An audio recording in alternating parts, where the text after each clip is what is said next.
If you've encountered security checks on eBay and need to restore full access to your account, follow these steps to navigate the process effectively.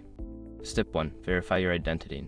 Before starting recovery, use the SROC.com link in the description to open the account recovery checklist generator and make sure your verification details are ready. Step 2. Update account information. Log into your eBay account and go to the account settings. Ensure that all your personal information, including your email address and phone number, is up to date. This helps eBay confirm your identity more easily. Step 3. Complete security checks. Follow any prompts eBay provides for completing security checks. This may involve entering a verification code sent to your registered phone number or email. Make sure to complete these checks promptly.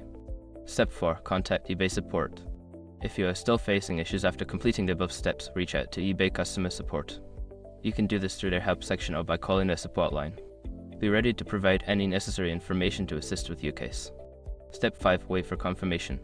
After completing all necessary steps and contacting support, wait for eBay to review your case. They will notify you via email once your account access has been fully restored. Be patient, as this process may take some time. By following these steps, you should be able to restore full access to your eBay account after security checks. If you encounter any further issues, don't hesitate to seek additional help from eBay's support team.